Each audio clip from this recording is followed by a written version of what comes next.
Chapter number 3 pair of linear equation in two variables की आज शुरुआत करेंगे। नाइन्थ क्लास में ऑलरेडी ये चैप्टर आप पढ़ चुके हो, यानी कि छोटे भाई से आप परिचित हो। आज ये बड़ा भाई आया है और अपने साथ एक और इक्वेशन लाया है, नाम है pair of linear equation in two variables. ठीक है, तो बेटा मेरा नाम है देवेश चड़िया सर और आप देख रहे हैं मैथ्स हल्ला, एक ऐसा यूट्यूब चैनल जहां पर मैथमेटिक्स की पढ़ाई होती है बिल्कुल जीरो से। अगर आप इस चैनल पर आए हो तो विश्वास मानिए, इस वीडियो को आप जब देखकर जाओगे तो आपको अंदर से फील आएगा कि आज का लेक्चर पूरा समझ में आया, एक एक पॉइंट समझ में आया और इस वीडियो से रिलेटेड जो भी टॉपिक होगा उसके अंदर आपको एक अंदर से बहुत बढ़िया कॉन्फिडेंस आएगा और आप अपने स्कूल एग्जामिनेशन में, चाहे वो हाफ ईयरली एग्जामिनेशन हो, चाहे वो प्री बोर्ड एग्जामिनेशन हो, यहां तक कि मेन एग्जामिनेशन है, उसमें ये क्वेश्चन बनाकर आओगे। ये मेरी गारंटी है, ये मेरी श्योरिटी अपने बच्चों के साथ। आइए शुरू करते हैं chapter number 3 class 10th pair of linear equation in two variable. आते हैं, शुरू करते हैं। चलिए बेटा, देखिए बेटा, क्लास 9th में बिल्कुल अगर मैं जीरो से स्टार्ट करूं, क्लास 9th में आपने चैप्टर पढ़ा था linear equation in two variable. Linear equation in two variable, ठीक है। तो वहां पर आपको जनरल फॉर्म बताई गई होगी, आपके टीचर ने आपको जनरल फॉर्म का मतलब होता है स्टैंडर्ड फॉर्म कि साहब linear equation in two variable दिखने में कैसी लगती है। तो आपको बताया होगा सर ऐसा लगेगा ax plus b y plus c is equal to 0। इस तरह की इक्वेशन की स्टडी आपने 9th क्लास में पढ़ी है और मैं आपसे इतनी बड़ी बात बोल रहा हूं कि मान लीजिए 9th क्लास में अगर ये चैप्टर आपने बिल्कुल नहीं पढ़ा है या फिर पढ़ा है तो क्लास 10th में आते आते आप भूल गए हैं, 1% घबराने की जरूरत नहीं है। आज 30-40 मिनट का वीडियो अगर आपने देख लिया तो विश्वास मानिए आपको अंदर से कॉन्फिडेंस आ जाएगा। नेक्स्ट पार्ट के लिए कमेंट सेक्शन में खुद लिखोगे, ये मेरा वादा है आप लोगों से। आइए देखते हैं भाई, क्लास 10th में हमें क्या देखना है। उसने बोला सर पेयर है, यानी कि अब लीनियर इक्वेशन जो आएगी जनरल फॉर्म क्लास 10th में जो आएगा वो दो बनकर आएंगे, a1x plus b1y plus c1 equal to 0 और a2x plus b2y plus c2 equal to 0। आप जरा ध्यान से देखिए, पेयर का मतलब होता है अब लीनियर इक्वेशन आपके पास में एक नहीं आएंगी, दो आएंगी, पेयर के साथ आएंगी। तो चैप्टर के नाम में जो पेयर आ रहा है वो आपको समझ में आ रहा होगा कि जब भी लीनियर इक्वेशन आएंगी वो जोड़े के साथ आएंगे, अपने दोस्त को, अपने फ्रेंड को साथ में लेकर आएंगे। आगे बढ़ता हूं, लीनियर का मतलब क्या होता है, लीनियर इक्वेशंस का मतलब क्या होता है। लीनियर का मतलब बेटा जैसे होता है, आपने कई बार पढ़ा होगा, पॉलिनोमियल्स में पढ़ा होगा, लीनियर पॉलिनोमियल्स हम लोग पढ़ते हैं। लीनियर का मतलब सिर्फ इतना होता है कि जो लीनियर इक्वेशन में आपको जो वेरिएबल्स दिख रहे हैं इनकी पावर 1 होना चाहिए, इनकी डिग्री क्या होना चाहिए मेरे बच्चे, 1। तो आप देख पा रहे हो x की पावर भी 1 है, y की पावर भी 1 है, इसका मतलब है कि ये लीनियर है। इसका मतलब क्या है, ये लीनियर है। आगे इक्वेशन का मतलब क्या होता है, इक्वेशन का मतलब होता है जब आप किसी एक्सप्रेशन को इक्वल्स टू से इक्वेट कर देते हो। जब आप किसी भी एक्सप्रेशन में इक्वल्स टू लगा देते हो, इक्वल्स टू 0, तो वो एक्सप्रेशन आपका इक्वेशन बन जाता है।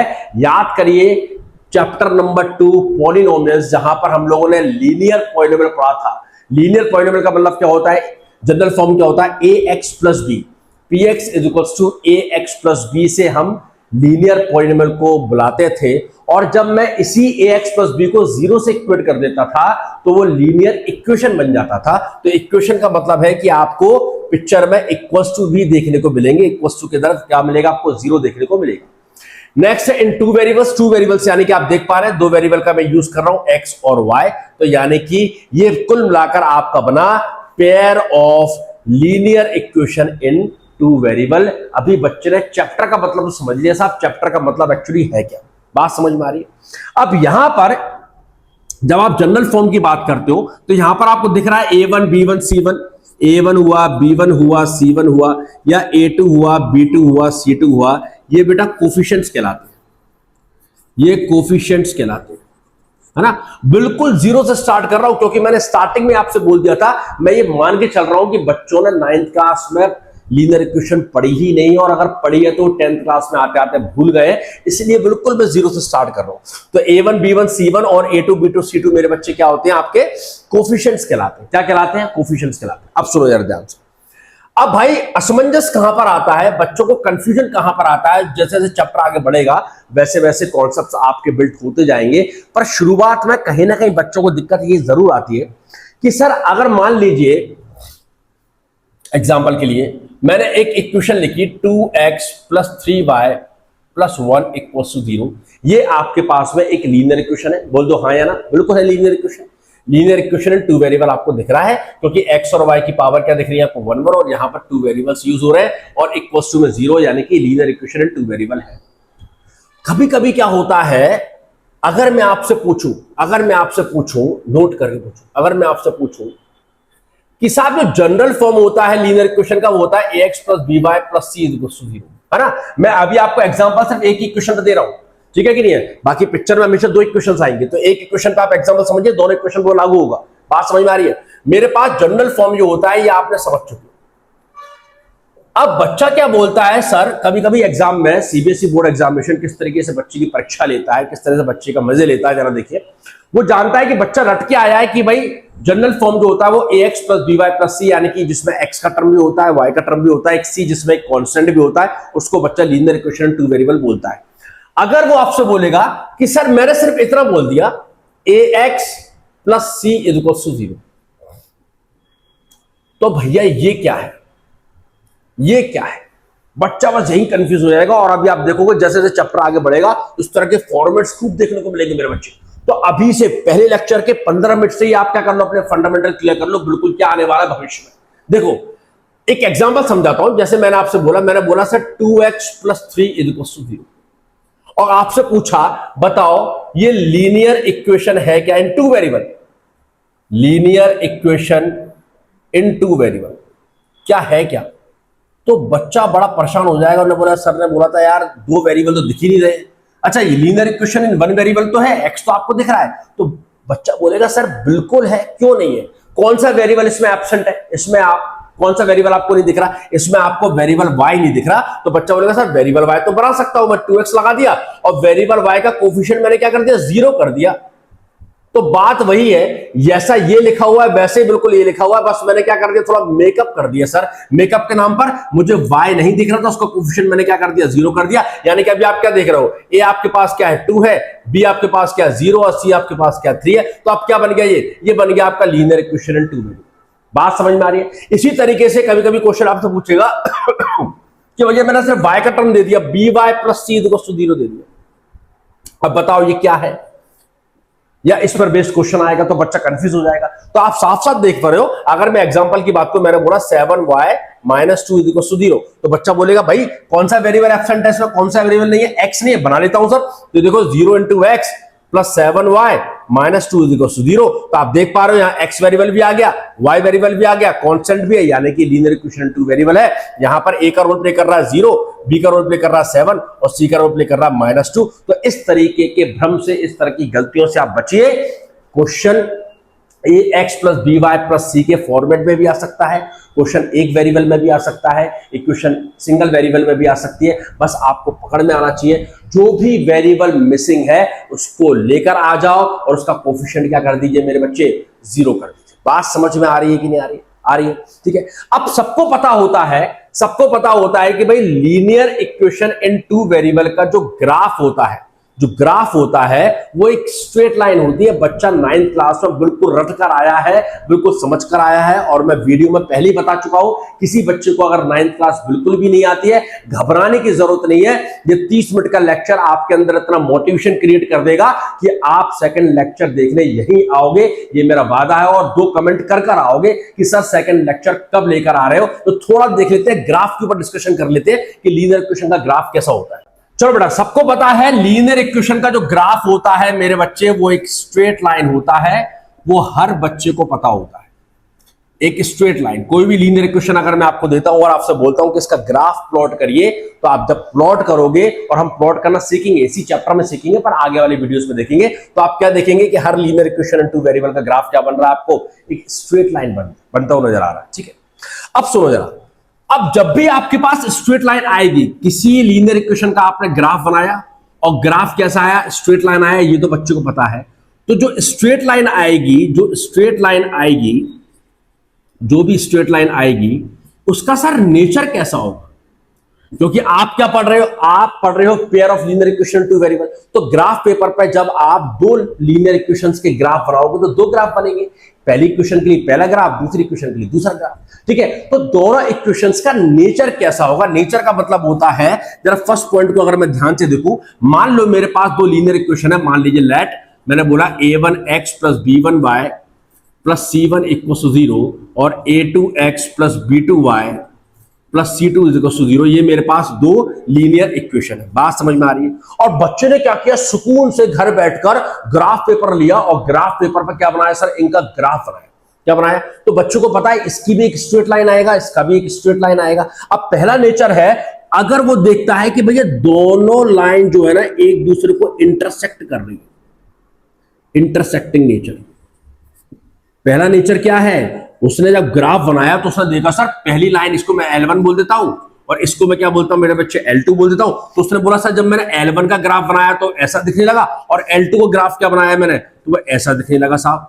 इसका मतलब क्या, बच्चा क्या समझा कि सर ये दोनों लाइन जो है L1 L2 ये किसी एक पॉइंट P पर काट रही है, यानी कि ये इंटरसेक्ट कर रही है। क्या कर रही है मेरे बच्चे, इंटरसेक्ट कर रही है। तो इन linear equation, pair of linear equation का जो नेचर है वो कैसा है सर, इंटरसेक्टिंग है।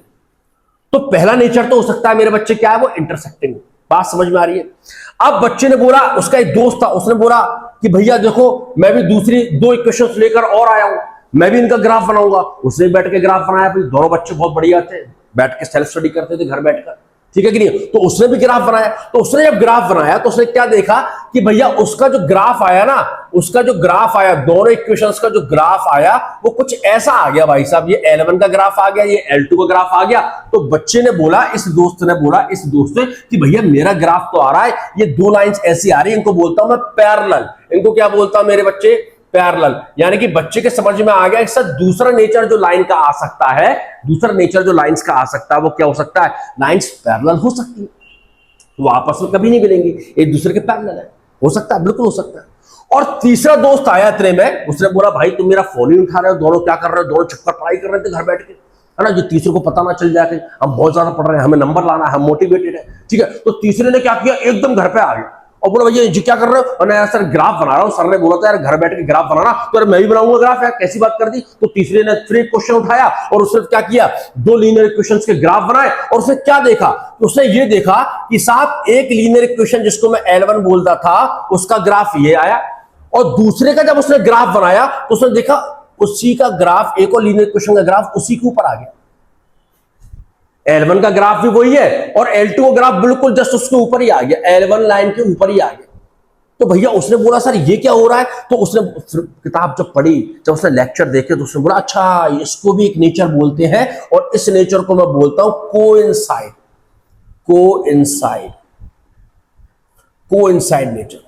यानी कि लाइंस आपस में क्या है, कोइंसाइड है। कोइंसाइड का मतलब होता है एक के ऊपर एक है, ठीक है। तो बच्चे ने ये समझ लिया भाई, फंडामेंटल सब क्लियर हो रहे हैं। हाँ सर फंडामेंटल तो क्लियर हो रहे हैं कि जब भी मैं पेयर ऑफ लीनियर इक्वेशंस का ग्राफ बनाऊंगा तो ये बात तय होती है कि दो ग्राफ आएंगे, दो ग्राफ यानी कि दो स्ट्रेट लाइंस आएंगी। अब स्ट्रेट लाइन से नेचर कैसे कैसे हो सकते हैं, या तो लाइन एक दूसरे को काटेंगी, इंटरसेक्ट करेंगी, या तो लाइन एक दूसरे के पैरेलल होंगी, और या फिर लाइन क्या होंगी, एक दूसरे को कोइंसाइड करेंगी, यानी कि एक दूसरे के ऊपर ही लाई करेंगे। ठीक है साहब, समझ गया वो। अब उसने जब P/2 उठाया, उसने बोला सर ये टॉपिक मुझे समझ में आ गया, अब मैं चाह रहा हूं कि भाई इस टॉपिक पर 5-7 क्वेश्चन कर लूं कि सीबीएसई बोर्ड एग्जामिनेशन में कैसे क्वेश्चन आए। तो उसने क्या ऑब्जर्व किया, उसने ऑब्जर्व किया सर जब लाइन इंटरसेक्ट होती है, जब लाइन इंटरसेक्ट होती है तो इसी नेचर को दूसरे रूप में क्वेश्चन पूछ रहा है कि सर यूनिक सॉल्यूशन होता है। क्या होता है, यूनिक सॉल्यूशन, ठीक है। तो बच्चा फिर भागा भागा अपने सर के पास है, उसने बोला सर ये बताओ कि इंटरसेक्टिंग का मतलब यूनिक सॉल्यूशन कैसे होता है सर।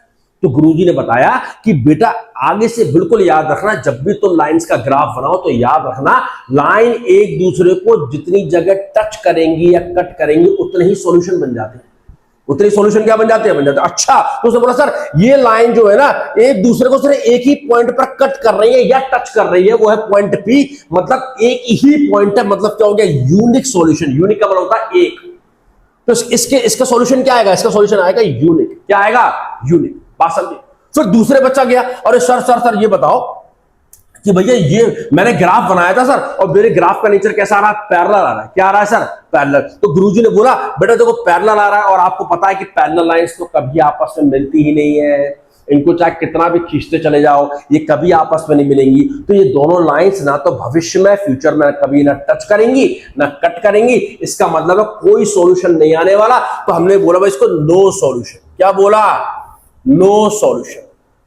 नो सॉल्यूशन बोल दिया। अच्छी बात है सर, अच्छी बात है। तो एक से निकल कर आया यूनिक सॉल्यूशन, एक से निकल कर आया, एक दूसरा निकल कर आया आपके पास क्या, नो सॉल्यूशन। और तीसरा भागा भागा जब गया तो उसने बोला सर मेरे संग तो कुछ अलग ही खेल चल रहा है, मेरी लाइन तो दूसरे लाइन के ऊपर ही आ गई, तो अब क्या करूंगा। तो गुरुजी ने बोला बेटा देखो ऊपर आने का मतलब समझो। ऊपर आने का मतलब होता है कि आपकी लाइन L1 और आपकी लाइन L2 अगर एक दूसरे के ऊपर है तो ये पता नहीं कितने पॉइंट्स को आपस में टच कर रही होंगी, एक दूसरे के ऊपर तो बैठे, यानी कि ये इनफाइनाइट पॉइंट्स को आपस में क्या कर रही होंगी, टच कर रही होंगी। ये आपस में इनफाइनाइट जगह क्या कर रही होंगी, आपस में टच कर रही होंगी। तो इनका जो सॉल्यूशन आएगा वो आएगा भाई साहब इनफाइनाइट सॉल्यूशन,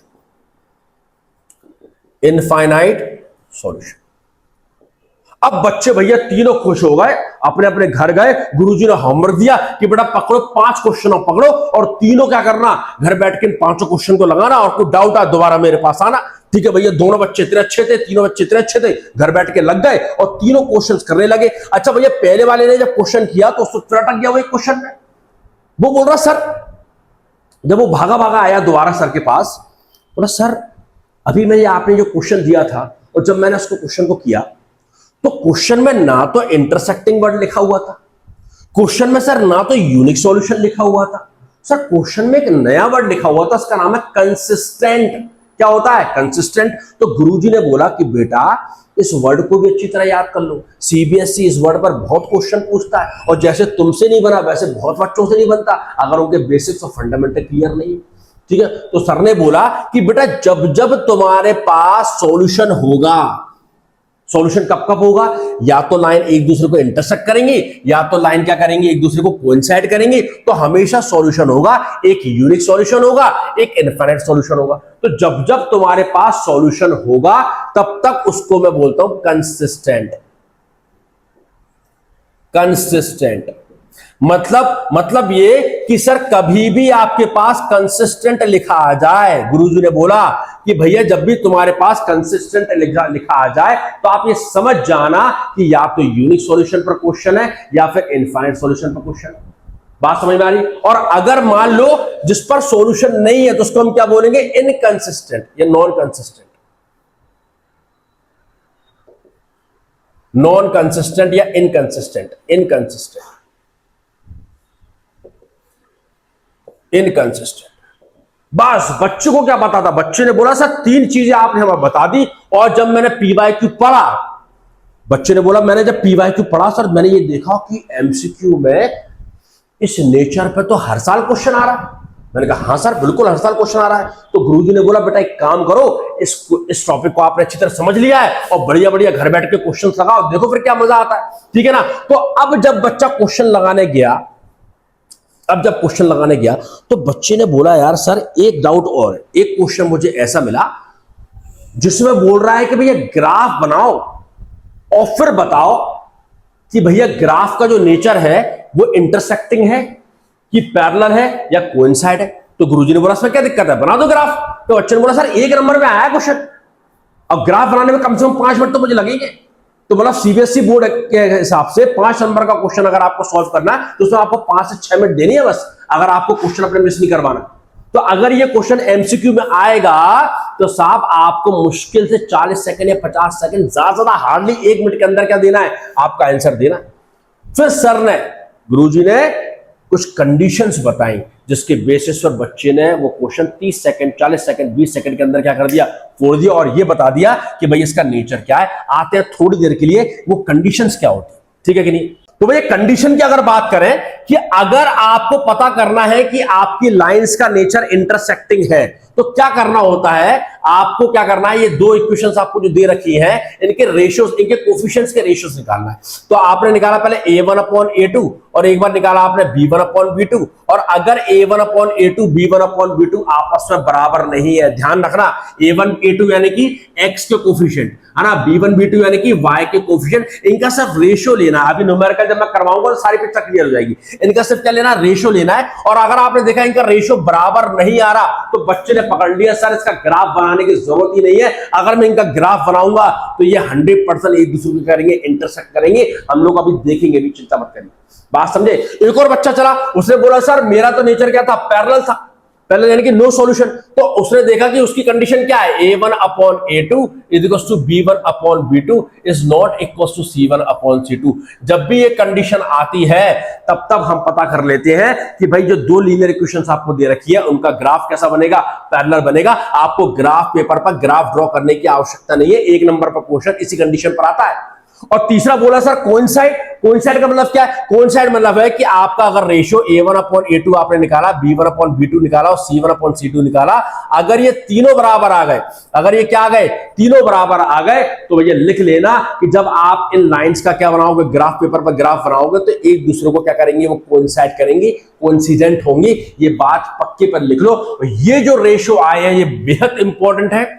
अगर आप भी एक समझदार बच्चे हो, घर बैठ के अगर आप PYQs लगा रहे हो कि CBSE प्रीवियस ईयर 10 साल के 15 साल में किस तरह के क्वेश्चंस पूछ रहा है, वो हर बच्चे को लगाना चाहिए। अगर आप बैठ के लगा रहे हो तो आप ये ऑब्जर्व करोगे, ऐसा कोई भी साल नहीं जाता जब इस कंडीशन पर वो MCQ नहीं पूछता। बेहद इंपॉर्टेंट क्वेश्चन, बेहद सिंपल क्वेश्चन। अगर आप ये तीन कंडीशन समझ चुके हो तो आते हैं क्वेश्चन पर, फंडामेंटल क्लियर करते हैं, दिमाग की बत्ती जलाते हैं, आते हैं। चलो भाई, CBSE के दो क्वेश्चन, इंपॉर्टेंट क्वेश्चन CBSE 2024 में पूछा गया, CBSE 2025 में पूछा गया, और मैंने अपने किसी स्टूडेंट को ये क्वेश्चन करने को दिया कि बेटा कर, और उसने करना जब शुरू किया तो बच्चा क्या क्या स्टार्टिंग में गलती करता है, क्योंकि वो स्टूडेंट ने की थी, मेरे लाल ने की थी, तो तुम भी करोगे। जरा तुम्हें ध्यान से समझना है क्या की थी। बोल रहा था पेयर ऑफ लीनियर इक्वेशंस। भैया दो इक्वेशंस आपको दे रखी है, x + 2y + 5 = 0, और दूसरी क्वेश्चन है -3x 6y - 1। पहली गलती जो बच्चा करता है, हमेशा इक्वेशन को स्टैंडर्ड फॉर्म में बनाओ। स्टैंडर्ड फॉर्म मतलब क्या होता है, ax by c फिर इक्वल्स टू फिर 0, यानी कि एक तरफ 0 होना चाहिए। तो आपने देखा, जब आपने सेकंड इक्वेशन को देखा तो बोला सर, आपने बोला सर ये स्टैंडर्ड फॉर्म में नहीं है, तो सबको पहले कहां लेकर आओ, इधर लेकर आओ। तो -3x 6y LHS में आएगा तो -6y, -1 आएगा तो क्या होगा, +1 इक्वल्स टू 0। अब आप देखो ये दोनों इक्वेशंस क्या आपकी स्टैंडर्ड फॉर्म में है, xyc और इक्वल्स टू 0। अब क्या करना है सर, अब आपको कुछ नहीं करना है। आपको बताया है कि इन चार में से बताओ कौन सा ऑप्शन है, unique solution, exactly true solution, infinite solution या फिर नो सॉल्यूशन। तो बच्चे ने बोला सर ये तो आपने सिखा रखा है, हमें कंडीशन बता रखी है, उसके लिए पहले क्या निकालना है, उसके लिए पहले a1 b1 c1 निकालना है, a2 b2 c2 निकालना है। तो पहली इक्वेशन आपको क्या देगी, a1 देगी आपके पास क्या 5 1, b1 कितना देगा, b1 आएगा आपके पास +2, और c1 आपके पास आएगा 5। देख पा रहे हो, a1 यानी कि x का कोफिशिएंट, b1 यानी कि y का कोफिशिएंट, और c1 यानी कि c जिसमें x नहीं है, x या y नहीं है। तो जब मैं a1 b1 c1 बोल रहा हूं, इसका मतलब क्या, पहली लाइन 1 1 लगाया ना पीछे, 1 1 1 यानी कि फर्स्ट लाइन की बात करो। सेकंड लाइन मुझे क्या देगा, a2 देगा, a2 यानी कि -3, b2 यानी कि -6, और c2 यानी कि कितना है आपके पास 1। अब बच्चों सर अब मैं कंडीशन लगाता हूं, लगाया उसने, रेशियो निकाला, पहले निकाला उसने a1/a2, तो उसने क्या देखा भाई, a1/a2 कितना आ गया 1/-3, और निकाला उसने b1/b2, b1/b2 कितना आ गया 2/-6, यानी कैंसिल करने पर क्या आ गया -1/3, -1/3। अब सुनो जरा ध्यान से, जब a1/a2 और b1/b2 बराबर आ जाते हैं तब जाके आपको c1/c2 निकालना होता है। अगर ये बराबर ही नहीं होते, a1/a2 अगर b1/b2 के बराबर नहीं होते, तो मैं पहले ही बोल दूंगा सर ये तो किसकी कंडीशन आ गई है, इंटरसेक्टिंग। अभी तो बताया था आपको a1/a2 should not equal to b1/b2, इसका मतलब क्या, इंटरसेक्टिंग। पर यहां पर a1/a2 भी आ रहा है -1/3, b1/b2 भी आ रहा है -1/3, तो आप क्या निकालोगे, c1/c2 निकालोगे। c1/c2 कितना आ रहा है भाई, 5/1। तो आपने क्या देखा, a1/a2 b1/b2 के बराबर तो आ रहा है, कंडीशन क्या बनी, a1/a2 B1/B2 के बराबर तो आ रहा है, पर ये A1/A2 यानी कि B1/B2 C1/C2 के बराबर नहीं आ रहा, C1/C2 के बराबर नहीं आ रहा। तो याद करिए ये कंडीशन मैंने यहां पर लिखी थी, जहां पर केस था पैरेलल। क्या नाम था? पैरेलल। ठीक है, पैरेलल का मतलब क्या है? पैरेलल। पैरेलल, ये लाइंस का नेचर क्या है? पैरेलल। और पैरेलल मतलब क्या होता है? No solution. No solution sir, no solution. बात समझे? मैं तो आपको एक्सप्लेन कर रहा हूं, इसलिए आपका 1 मिनट खर्च हो जा रहा है। जब आप इसको एग्जाम में करोगे तो मुश्किल से 15 सेकंड 10 सेकंड में आप आराम से निकाल लोगे। ठीक है ना? तो नो सॉल्यूशन कहां पर है? यानी कि डी ऑप्शन आपका क्या है मेरे बच्चे? सही है। 2024 का क्वेश्चन आपने 5 से 10 सेकंड में फोड़ दिया। अब आते हैं 2025 पर। ठीक है ना? 2025 पर अब सुनो जरा, 2025 में क्वेश्चन क्या दे रखिए? 2x + 1 = 0। देखो बेटा, जब मैंने वीडियो की स्टार्टिंग की थी, मैंने आपसे बोला था ना कि सीबीएसई कैसा गेम खेलेगा, वो आपको लीनियर इक्वेशन देगा पर उसमें कोई एक वेरिएबल गायब कर देगा। अब बच्चा कंफ्यूज है कि सर यहाँ x तो है पर y नहीं है, पर मैंने क्या सिखाया? y जो भी वेरिएबल मिसिंग है उसका कोएफिशिएंट 0 बनाकर उसको लेकर आओ। तो आपने क्या किया सर? 2x प्लस लगाओ या फिर माइनस लगाओ, 0 का कुछ भी लगाओ, आपकी मर्जी है। 0 × y + 1 = 0। तो यहां से क्या समझ में आ गया? यहां से समझ में आ गया कि a1 की वैल्यू आ रही है 2, b1 आ गया आपके पास 0 और c1 आपके पास क्या है? 1 है। क्या है? c1 1। दूसरी क्वेश्चन क्या दे रखी है?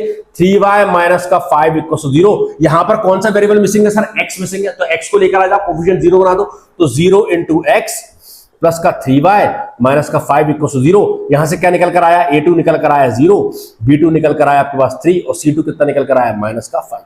ठीक है, अब आप रेशियो निकालोगे। अब पहले बच्चा क्या निकालेगा भाई? पहले निकालूंगा सर मैं A1/A2। कितना आ रहा है? A1 कितना है? 2 और A2 कितना आ रहा है? 0। अब आप निकालोगे B1/B2। B1/B2, B1 कितना आ रहा है? 0 और B2 कितना आ रहा है? 3। तो आप यहां देख पा रहे हो A1/A2, A1/A2 should not equal to B1/B2। आप साफ साफ देख पा रहे हैं कि A1/A2 B1/B2 के बराबर नहीं है, और जब A1/A2 B1/B2 के बराबर नहीं होते तो मुझे C1/C2 निकालने की जरूरत ही नहीं पड़ती। मैं C1/C2 कब निकालूंगा? जब A1/A2 B1/B2 के बराबर आ जाएंगे। बात समझ में आ रही? तब मैं C1/C2 पे जाता हूं। तो जब आपको पता है A1/A2 B1/B2 के बराबर नहीं आती, तो कौन कौन से नेचर? 3 चीजें याद रखनी है। मैं बार बार अपने लेक्चर में दोहराऊंगा, अपने आप आपको याद आ जाएगी। पहली चीज आप क्या समझे? पहली चीज समझे सर, ये इंटरसेक्टिंग नेचर, इंटरसेक्टिंग। दूसरा इंटरसेक्टिंग यानी सर सॉल्यूशन के टर्म्स में बात करें, यूनिक सॉल्यूशन, यूनिक सॉल्यूशन। और तीसरा कंसिस्टेंट, कंसिस्टेंट। अब आप देख लो आपका ऑप्शन किस में दे रखा है? सॉल्यूशन के टर्म्स में दे रखा है, यानी कि आपका यूनिक सॉल्यूशन क्या होगा? आपका ए ऑप्शन क्या होगा? आपका आंसर होगा। अब यहां पर बच्चों को थोड़ा सा डाउट ये आता है कि सर डिनोमिनेटर के नीचे क्या आ गया? 0 आ गया। डिनोमिनेटर के नीचे 0 आ गया। अरे मेरे को ये रेशियो है। बात समझ में आ रही है कि नहीं आ रही है? ठीक है, तो A1/A2 B1/B2 के क्या नहीं है? बिल्कुल भी बराबर नहीं है। आते हैं इसी तरीके के कुछ इंटरेस्टिंग क्वेश्चन पर और, जो आपके कॉन्फिडेंस को बूस्टअप कर देंगे। चलते रहो साथ में। चलिए भाई आगे बढ़ाते हैं चीजों को नेक्स्ट क्वेश्चंस की तरफ। 2 क्वेश्चन आपके सामने लिखे हुए हैं। 2024 में सीबीएसई में आया हुआ है, 2023 में सीबीएसई में आया हुआ है। अब मेरा बच्चा 10 सेकंड के अंदर इसको क्या करेगा? सॉल्व करेगा। कैसे करेगा? जरा ध्यान से देखें भैया। बोला था पेयर ऑफ लीनियर इक्वेशंस। सबसे पहले क्या ध्यान रखना है? लीनियर इक्वेशन स्टैंडर्ड फॉर्म में होना चाहिए। तो भैया 5 को आप उधर ले आइए तो -5 हो जाएगा, और राइट हैंड साइड पे क्या बचेगा? 0। और सेकंड इक्वेशन क्या दे रखी है? 6x + 8y। 7 को उधर लेकर आइए तो -7 हो जाएगा, राइट हैंड साइड पे क्या बचेगा? 0। ठीक है, यहां से क्या दोगे आप? पहली इक्वेशन क्या देगा आपको? A1 देगा 3, B1 देगा 4 और C1 देगा -5। और सेकंड इक्वेशन क्या देगी? A2 देगी 6, B2 देगा 8 और C2 देगा -7। फिर क्या निकालते हैं आप? रेशियो निकालते हैं। तो पहले निकाल कर रख लो A1/A2 कितना आ रहा है मेरे भाई? A1/A2 आ रहा है 3, A1/A2 3 और A2 कितना 6, यानी कैंसिल होने पर क्या मिलेगा? 1/2। इसी तरह B1/B2 निकाल लो भाई। B1/B2 कितना आ रहा है? B1 आपके पास 4 और B2 कितना आपके पास 8, तो यहां पे कैंसिल होने पर क्या मिलेगा? 1/2। अब जरा ध्यान से देखो, आप देख पा रहे हो A1/A2 और B1/B2 बराबर आ रहा है, तब जाके आपको C1/C2 निकालना है। तो आपने C1/C2 निकाला, तो C1/C2 कितना है? C1 है आपके पास -5 और C2 आपके पास क्या है? -7। तो आप देख पा रहे हैं 5/7 आ रहा है, यानी कि C1/C2 A1/A2 और B1/B2 के बराबर नहीं आ रहा। तो कंडीशन क्या लगेगी? A1/A2 तो B1/B2 के बराबर आ रहा है, पर C1/C2 के बराबर नहीं आ रहा। याद करिए ये कौन सी कंडीशन है? ये है पैरेलल। कौन सा नेचर है ये? पैरेलल। लाइंस कैसी होंगी? पैरेलल होंगी। यानी कि दूसरे शब्दों में बोलूं, नो सॉल्यूशन। क्या बोलूं? No solution. और अगर सॉल्यूशन नहीं यानी क्या? इनकंसिस्टेंट। ये तीनों चीजें एक साथ लिखा करो। आपको अपने आप याद हो जाएगा। क्या है? इनकंसिस्टेंट। अब आप देख लीजिए आपके ऑप्शन में क्या है, पैरेलल, बिल्कुल पैरेलल। तो आपका ऑप्शन नंबर ए क्या है, पैरेलल आपका सही है। बात समझ में आ रही है? जब मैं एक्सप्लेन कर रहा हूं तो 1 से 2 मिनट लग रहे हैं, पर जब आप घर बैठ के करोगे तो मुश्किल से आपको 10 से 12 सेकंड लगेंगे। ये आपके लिए बहुत अच्छी बात है। अगला क्वेश्चन क्या है भैया? अगला क्वेश्चन बोल रहा है the condition for which the pair of equations, क्या क्या दे रखे equations, ax plus by plus 2y equals to 7। अब बच्चा समझ गया कि भैया स्टैंडर्ड फॉर्म में बनाना है, 7 को उधर लेकर आइए। तो ax plus 2y minus 7 equals to क्या हो जाएगा 0। और दूसरी इक्वेशन क्या दे रखी है, 3x plus by equals to 16। 16 को उधर लेकर आऊंगा तो हो जाएगा 3x plus by minus 16 equals to 0। ठीक है, ये पहली इक्वेशन हो गई आपकी। क्या हो गई? सेकंड इक्वेशन हो गई। अब क्वेश्चन आपस में क्या बोल रहा है, रिप्रेजेंट पैरेलल। उसने पहले ही बोल दिया कि सर ये लाइंस का जो नेचर होगा ना वो पैरेलल होगा। तो अगर उसने जब शब्द पैरेलल बोल दिया है तो आपको पैरेलल की कंडीशन लगाना है। पैरेलल की कंडीशन क्या अभी देखी थी हमने कि a1 अपॉन a2 जो होता है वो b1 अपॉन b2 के बराबर होता है, प्लस c1 अपॉन c2 के बराबर नहीं होता। हर एक क्वेश्चन आपको कुछ ना कुछ सिखाएगा बेटा। क्वेश्चन का सिलेक्शन बहुत अच्छा है, हर एक क्वेश्चन सिखाएगा। आप ऐसा मत सोचना अच्छा ये कर लिया वैसे ही होगा, नहीं नहीं नहीं। अभी देखो, अभी ये क्वेश्चन सिखाएगा आपको कुछ ना कुछ। क्या सिखाएगा यार? देखो a1 अपॉन a2 कितना, भाई वैल्यू निकाल लो। a1 अपॉन a2 कितना है? देखो यार a अपॉन 3, a1 यानी कि पहली इक्वेशन से x का कोएफिशिएंट, a2 यानी कि सेकंड इक्वेशन का x का कोएफिशिएंट। तो a अपॉन 3 ये आ रहा है a upon 3। b1 upon b2 कितना है? 2 upon b is not equal to c1 upon c2 कितना है? Minus 7 upon minus 16, minus 7 upon minus 16। ये माइनस माइनस कैंसिल कर सकते हो आप, ठीक है।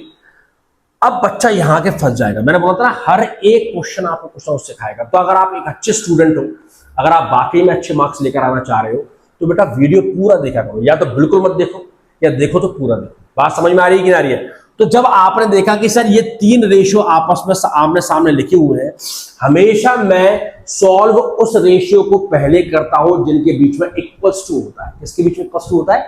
अगर 2 रेशियो के बीच में इक्वल्स टू है तो पहली प्रायोरिटी मैं उन्हें दूंगा। तो आप इन दोनों रेशियो को सॉल्व करिए। तो आपने निकल कर आया a upon 3 is equal to 2 upon b। अब ये क्या बोलता है? क्रॉस मल्टीप्लाई करो तो a b की वैल्यू क्या आ गई मेरे बच्चे? 6 आ गई। क्या आ गई? और ये कंडीशन कौन से वाले ऑप्शन में लिखी हुई है? आप देख रहे हैं बी ऑप्शन में लिखी हुई है a b is equal to 6। बात समझे? एक एक क्वेश्चन आपको कुछ ना कुछ सिखाएगा, इसलिए जल्दबाजी ना करें वरना मेहनत भी खराब जाएगी, वीडियो भी देखोगे और सीखो भी कुछ नहीं और मार्क्स भी नहीं आएंगे। पेशेंस रखिए, नोट्स बनाइए, एक एक क्वेश्चन रखिए। ऐसा हो नहीं सकता कि जो क्वेश्चन मैं कराऊं यहां पर समझाऊं यहां पर आपके दिमाग पर ना उतरे।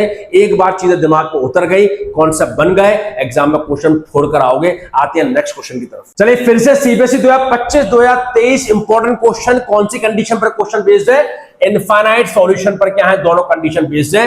दोनों क्वेश्चन एक ही कंडीशन पे क्यों करवा रहा हूं? जिससे आपको कंडीशन याद हो जाए। बात समझ में आ रही है? चलिए भाई करते क्या है, सबसे पहले बोला है फाइंड द वैल्यू ऑफ के की वैल्यू आपको निकालना है। 2 इक्वेशंस आपको दे रखी है, पहले ही बता चुका हूं। दोनों इक्वेशन को हमेशा स्टैंडर्ड फॉर्म में लिखिए। यहां पर मैं 3 को लेकर आया तो माइनस का 3 हो जाएगा, और 3 को अगर मैं एलएचएस में लेकर आऊं तो माइनस 3 हो जाएगा। आपको इससे निकालना क्या है भाई? यहां से आपको क्या निकला? यहां से आपको a1 निकला आपके पास 6, b1 आया आपके पास 1 और c1 आया आपके पास -3। इसी तरह इस इक्वेशन से क्या निकला बेटा? a2 निकला आपके पास 36, b2 निकला आपके पास 6 और c2 निकला आपके पास -3। ये 3k है, ये 3 है, ठीक है। चलिए तो इनफाइनाइट की कंडीशन क्या होती है? इनफाइनाइट सॉल्यूशन यानी कि कौन सा नेचर? कोइंसाइड। कोइंसाइड में क्या होते हैं? तीनों रेशियो बराबर होते हैं। तो भैया a1 upon a2 is equal to b1 upon b2 is equal to c1 upon c2। अब क्या करना होता? कुछ नहीं करना होता, इन रेशियो में वैल्यू रख दो। a1 अपॉन a2 कितना है? 6 upon 36, 6 upon 36 equals to b1 और b2 कितना है? 1 अपॉन 6 और c1 अपॉन c2 कितना है? माइनस का 3k अपॉन 3। थोड़ा सिंप्लीफाई करेंगे, ये कैंसिल हो जाएगा तो आपको मिलेगा भाई 1/6 इज इक्वल्स टू 1/6 और इक्वल्स टू यहां से 3 से 3 कैंसिल हो गया तो माइनस का k बाय, माइनस से माइनस भी कैंसिल हो जाएगा तो अब k बाय 1 क्या आ जाएगा? k by 1। चलिए भाई अब देखिए भाई, आपको कोई 2 रेशियो को कंपेयर करना होता है। आप देख पा रहे हैं इक्वल्स टू का साइन है, आप किन्हीं भी 2 रेशियो को कंपेयर कर दीजिए, पर किस रेशियो को लेना बहुत कंपलसरी है जिसमें k आपको दिख रहा है। तो मैंने इन 2 रेशियोज को क्या कर दिया? कंपेयर कर दिया। तो 1/6 इक्वल्स टू आ गया k/1 क्रॉस मल्टीप्लाई कराओगे तो 6k आ गया 1k, यहां से निकल आ गया 1/6। क्या आ गया 1/6। 10 सेकंड के अंदर आप क्या दोगे उसको आंसर दोगे। आते हैं सेकंड क्वेश्चन, समय खराब नहीं करना है, नंबर ऑफ क्वेश्चन मुझे बहुत कराने हैं भैया। इसमें भी क्या बोल रहा है, k की वैल्यू निकालना है और आप पहले स्टैंडर्ड फॉर्म में लिख लीजिए क्वेश्चन को, kx y को लेकर आए तो माइनस का y -2 और सेकंड इक्वेशन आपके पास 6x माइनस का 2y हो जाएगा ये, और ये माइनस का 3y = 0। यहां से क्या निकल कर आएगा, a1 आएगा आपके पास k, b1 आएगा आपके पास -1, c1 आपके पास आएगा -2। यहां से क्या निकल कर आएगा, a2 आएगा आपके पास 6, b2 आएगा आपके पास -2 और c2 आएगा आपके पास -3। बोला इनफाइनाइट सॉल्यूशन, इनफाइनाइट सॉल्यूशन यानी कि a1/a2 = b1/b2 = c1/c2। चलिए अब रखिए वैल्यू भाई, a1 a2 की वैल्यू रखिए फॉर्मूले में, तो k/6 = b1 में कितना है -1/-2 और c1 कितना है -2/-3। बात समझ में आ रही है, ये माइनस से माइनस कैंसिल हो गया, यहां भी माइनस से माइनस कैंसिल हो गया, आपको मिल गया k/6 = 1/2 = 2/3। क्या आ गया 2/3, ठीक है ना। चलिए अब इन दो रेशियोज को आपको कंपेयर करना है, इन दो रेशियोज को आप कंपेयर कर दिए तो क्या मिलेगा आपको मिलेगा k/6 = 1/2, 2k = क्या आ जाएगा 6 आ जाएगा, k आपके पास आ जाएगा 6/2 यानी क्या आ जाएगा 3। k कितना आ गया मेरे बच्चे आपके पास में 3 आ गया। चलिए तो भैया आपके पास जब ये क्वेश्चन आया था तो उसमें एक ऑप्शन क्या था 3 भी था और बच्चे ने 3 लगाया, क्योंकि ईमानदारी से अगर आप देखोगे तो 3 निकल कर आ रहा है। पर हमने आपसे अभी क्या बोला, एक क्वेश्चन आपको कुछ ना कुछ नया सिखाया। जरा ध्यान से देखो भाई, इनफाइनाइट सॉल्यूशन की कंडीशन क्या होती है, तीनों रेशियो बराबर होते हैं। अगर आप b1/b2 और c1/c2 को देखोगे तो क्या ये बराबर दिख रहे हैं आपको, क्या 1/2 2/3 के बराबर होता है, नहीं होता। बात समझ में आ रही है, यानी कि उसने कोफिशिएंसी आपको ऐसे दिए हैं जो इस कंडीशन को सेटिस्फाई नहीं करते। तो अगर आप ये कंडीशन लगाकर k की वैल्यू 3 निकाल भी लोगे तो गलत होगा, ध्यान रखना। तो सर आप क्या बोलूंगा, मैं क्वेश्चन वाले से लड़ने तो जाऊंगा नहीं, तो अब मैं क्या बोलूंगा, तो बेटा ऐसी स्थिति ऐसी परिस्थिति में आप देखोगे तो एक और ऑप्शन आपको दिख रहा होगा, डज नॉट एग्जिस्ट। यहां पर k क्या है, डज नॉट एग्जिस्ट। सर क्यों, कंडीशन से तो निकल रहा था k3। अरे भैया कंडीशन से तो निकल रहा था, पर कंडीशन में जब आपने वैल्यू सब्स्टिट्यूट की तो वो कंडीशन उन वैल्यूज को सेटिस्फाई कहां कर पा रही है, b1/b2 c1/c2 के बराबर नहीं है मेरे दोस्त। यहां तो k वेरिएबल है, तो मुझे नहीं पता k की वैल्यू क्या होगी, तो इस रेशियो पे तो मैं ध्यान दूंगा नहीं। पर ये तो साफ साफ दिख रहा है इंटीजर से, ये तो साफ साफ दिख रहा है नंबर से, तो 1/2 2/3 के बराबर नहीं होता। तो इस कंडीशन का यूज मैं कैसे कर सकता हूं इस क्वेश्चन को सॉल्व करने के लिए, तो हम क्या बोलेंगे, k डज नॉट एग्जिस्ट। यही खूबसूरती थी इस क्वेश्चन की, जो 99% बच्चे गलत कर कर आए। बात समझ में, 100 में से 99 बच्चे इस क्वेश्चन को गलत कर कर आए थे। इसलिए मैं आपसे बार बार बोल रहा हूं, रिक्वेस्ट कर रहा हूं, वीडियो पूरा देखना, तब जाके टॉपिक में महारत हासिल होगा, वरना क्वेश्चन थोड़ा सा घुमाएगा, एग्जाम में गलत कर कर आओगे। आते हैं नेक्स्ट क्वेश्चन की तरफ। चलिए बैक टू बैक दो क्वेश्चन, सीबीएसई 2019 सीबीएसई 2019, दोनों ही क्वेश्चन बहुत खूबसूरत। एग्जाम में जब क्वेश्चन आया था तो बच्चे बहुत गलतियां कर आए थे, इसलिए मैं आपको करवा रहा हूं। क्वेश्चन क्या बोलता भाई, find the value of c if the system of equation, जो इक्वेशन दे रखे हैं क्या बोला, इनफाइनाइट मैनी सॉल्यूशन, है ना। यहां भी कौन सी कंडीशन है, इनफाइनाइट, और यहां भी कौन सी कंडीशन है मेरे बच्चे, हैज इनफाइनाइट है, has infinite solution, infinite solution. तो दोनों क्वेश्चन फिर से इनफाइनाइट कंडीशन पर है। तो आइए भाई सॉल्व करते हैं। अब तो बहुत आसान हो गया। आप देखिए पहली इक्वेशन आपको स्टैंडर्ड फॉर्म में दे रखी है, बिल्कुल दे रखी है, सर लिख लो, cx + 3y + 3 - c। यहां से क्या निकल कर आएगा, a1 आएगा c, b1 आएगा आपके पास में 3 और c1 आपके पास में आएगा मेरे बच्चे 3 - c, 3 - c। अच्छा दूसरी इक्वेशन क्या दे रखी है, 12x + cy - c = 0। यहां से भी देखिए भाई a2 आ गया 12, b2 आ गया आपके पास में c और c2 आ गया -c। ठीक है, लगा दीजिए कंडीशन। इनफाइनाइट सॉल्यूशन कंडीशन क्या होती है, a1/a2 b1/b2 और c1/c2 सब क्या होते हैं, बराबर होते हैं। कंडीशन तो अब याद हो गई होगी, इसलिए मैं इतने सारे क्वेश्चंस करवा रहा हूं। किसी भी लेक्चर में आपको इतने क्वेश्चंस करने को नहीं मिलेंगे। देख लो, जिसको देखना देख लो और फिर कंपेयर करना। बस अंतर इतना मिलेगा, मैं व्हाइट बोर्ड पर पढ़ा रहा हूं, आदमी डिटेल बोर्ड पर पढ़ा रहा होगा, इससे ज्यादा कुछ नहीं, पर कंटेंट यहां पावरफुल है, ठीक है ना। चलिए भाई A1 और A2 की वैल्यू रख दो। A1 की वैल्यू कितना C/12, B1 कितना है बेटा 3/C, और C1 कितना 3 - C/-C। अब आप देख पा रहे हैं सभी रेशियोज के बीच में इक्वल है, आपको वैल्यू C की निकालना है। कोई भी दो रेशियो कंपेयर कर लो जिसमें C दिख रहा हो, तो आप देख पा रहे हैं सर मैंने ये दो रेशियोज क्या कर लिए, कंपेयर कर लिए हैं। कंपेयर करोगे इसका मतलब क्या, इनको आपस में इक्वेट कर दिए, C/12 = 3/C, क्रॉस मल्टीप्लाई कराऊंगा, C² कितना आ जाएगा भाई 36, ठीक है। और C की वैल्यू आपके पास में क्या आएगी, ±√36, यानी क्या आएगा, C आएगा ±6। C कितना आ जाएगा मेरे बच्चे, ±6। बात समझ में आ रही है कि नहीं आ रही है, सब बच्चों को पता होगा। अगर मैं स्क्वायर हटाता हूं तो सामने वाले पे क्या आता है, ± का साइन आता है, तो साइन C की वैल्यू आपके पास में आ रही है ±6। अब बेटा आप जरा ध्यान से देखो, कभी कभी क्वेश्चन गेम भी ऐसा खेलता है कि आपको चीजों को चिंतन करना पड़ेगा, सोचना पड़ेगा। C की यहां पर दो वैल्यूज आ रही है ±6। मान लो, वैसे तो क्वेश्चन सब्जेक्टिव आया था, सब्जेक्टिव क्वेश्चन था, पर मान लो ये ऑब्जेक्टिव में दे दिया, और ऑब्जेक्टिव में उसने एक ऑप्शन ±6 रखा, एक ऑप्शन 6 रखा, एक ऑप्शन -6 रखा, एक ऑप्शन रखा नन ऑफ दीज। आप जरा गौर फरमाओ, अगर ये C की वैल्यू 6 अगर मैं लेता हूं और एक बार -6, मैं पहले -6 पर बात करता हूं। अगर C की वैल्यू -6 में लेता हूं और इस कंडीशन में दोबारा रखता हूं, जरा देखो C की वैल्यू रखो -6, तो -6 आप रखोगे तो क्या मिल रहा है आपको, जरा देखो, -6 रखने पर आपको -1/2 मिल रहा है। यहां -6 रखोगे, यहां क्या मिल रहा है, यहां भी आपको -1/2 मिल रहा है। समझ में आ रहा है क्या आ रहा है। अगर आपने यहां रखो यार 3 - -6 अपॉन -6, तो कितना मिलेगा आपको, 3 + 6/6। बात समझ में आ रही है।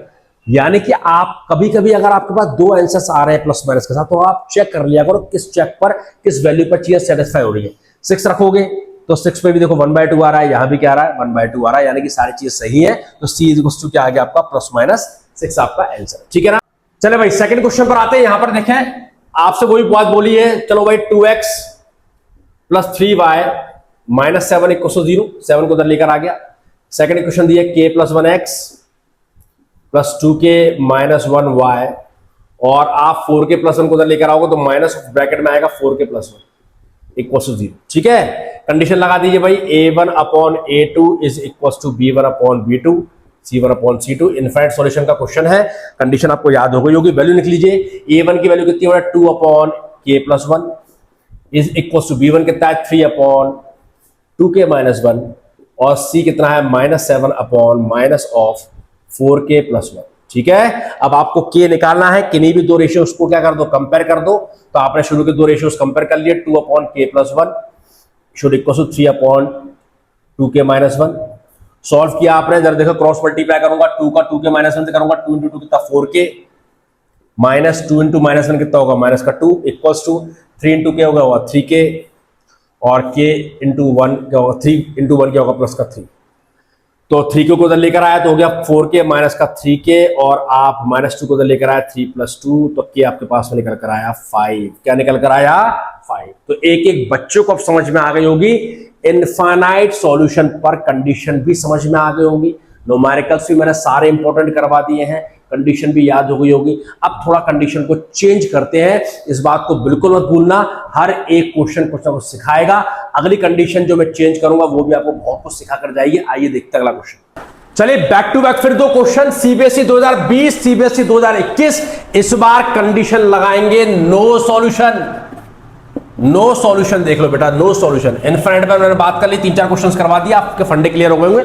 नो सॉल्यूशन की बात करेंगे। सबसे पहले क्या करेंगे, आप देखो भाई स्टैंडर्ड फॉर्म में है कि नहीं, क्वेश्चन बिल्कुल स्टैंडर्ड फॉर्म में है। अगर स्टैंडर्ड फॉर्म में है तो यहां से A1 B1 C1 की वैल्यू निकाल लीजिए। A1 है आपके पास 1, B1 है आपके पास 1, और C1 है आपके पास -4, और सेकंड इक्वेशन है 2x + ky -3 = 0।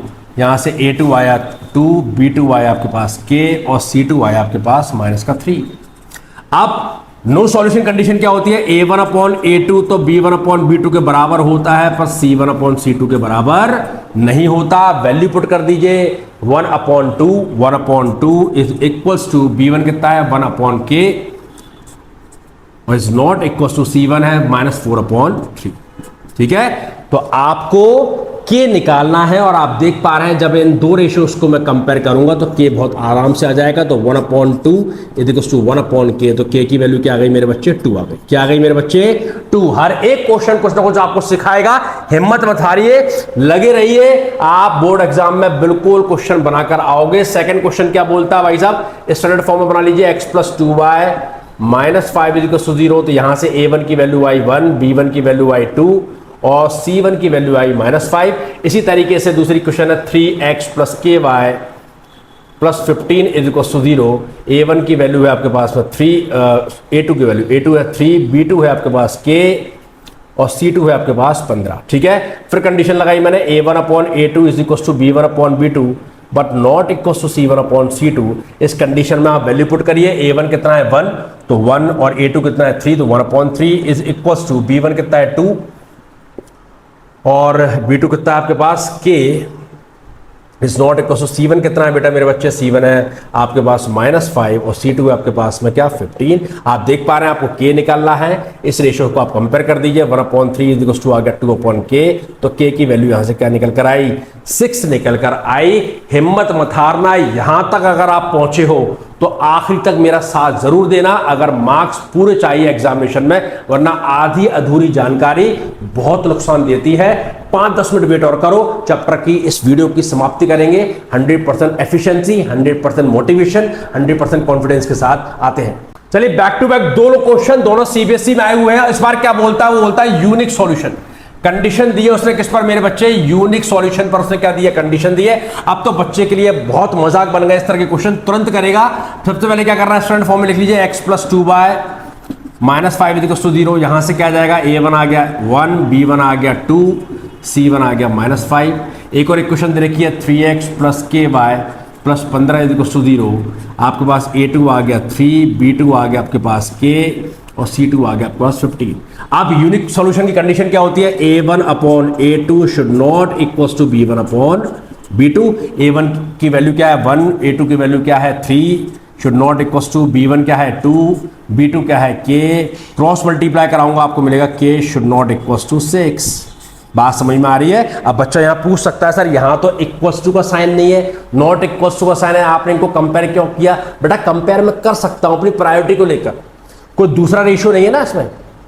यूनिक कंडीशन पे सिर्फ ये दो ही रेशियो आते हैं, थर्ड रेशियो तो होता नहीं है c1/c2। k निकालना है तो आपको कंपेयर करना पड़ेगा, बीच में नॉट इक्वल्स टू का साइन है तो नॉट इक्वल्स टू का साइन चलता रहेगा। बात समझ में आ रही है कि नहीं आ रही है। आते हैं नेक्स्ट क्वेश्चन की तरफ। नेक्स्ट क्वेश्चन क्या बोलता है भाई, नेक्स्ट क्वेश्चन आपसे है, यहां से अगर आप देखोगे तो ये आ जाएगा kx + 2y -3 = 0 और ये आ जाएगा आपके पास 3x + 6y -10 = 0। इस इक्वेशन से आप a1 निकालोगे क्या आएगा, b1 निकालोगे 2 आएगा, c1 निकालोगे -3 आएगा और इस इक्वेशन से आप a2 निकालोगे 3 आएगा, b2 निकालोगे 6 आएगा और c2 निकालोगे तो -10 आएगा। कंडीशन लगाता हूं मैं यूनिक की, a1/a2 should not equals to b1/b2। तो a1 की वैल्यू क्या है मेरे बच्चे, a1 की वैल्यू k है, a2 की वैल्यू क्या है 3 है, should not equals to b1 की वैल्यू कितनी है 2 है और b2 की वैल्यू कितनी है 6 है। ये थोड़ा कैंसिल हो जाएगा, 1/3 आ जाएगा तो आपको मिलेगा k/3 should not equals to 1/3। Cross multiply करोगे तो आपको मिलेगा 3k should not equals to 3, आपको मिलेगा k should not equals to 3/3 और आ गया k should not equals to 1। बात समझ में आ रही है। k की वैल्यू क्या आ गई आपके पास में, k should not equals to 1। तो साहब ये था आज का वीडियो लेक्चर कंडीशन पर, नेचर ऑफ लाइंस पर। अगर आपको आज का वीडियो पसंद आया है, थोड़ा सा वीडियो जरूर लेंथी हो गया क्योंकि नंबर ऑफ क्वेश्चंस मैंने ज्यादा रखे हैं, तो कोई बात नहीं, आप लोग यहां पर आए हो सीखने के लिए आए हो, है ना। ऐसा बिल्कुल भी नहीं होता कि लंबी वीडियो तो उसमें कंटेंट अच्छा मिलेगा या फिर बहुत छोटी वीडियो तो उसमें कंटेंट बहुत अच्छा मिलेगा। आपको टीचर को समझना है। अगर मैं आपको समझा पा रहा हूं, एक एक बात अगर मैं समझा पा रहा हूं आपको, आज का वीडियो से कॉन्सेप्ट क्लियर हुए हैं, ये जो चैप्टर था, इस चैप्टर का ये जो पोर्शन था, ये जो टॉपिक था, वो अगर क्लियर हुआ है, क्योंकि एग्जामिनेशन में हर साल पूछा जाता है, तो इस वीडियो को बेटा लाइक जरूर कर देना। और चैनल पर आपका स्वागत है, आना चाहो तो आ जाइए, सब्सक्राइब करना चाहो तो सब्सक्राइब कर लीजिए और अपने मैथमेटिक्स की जर्नी मेरे साथ स्टार्ट करिए। जय हिंद, राधे राधे।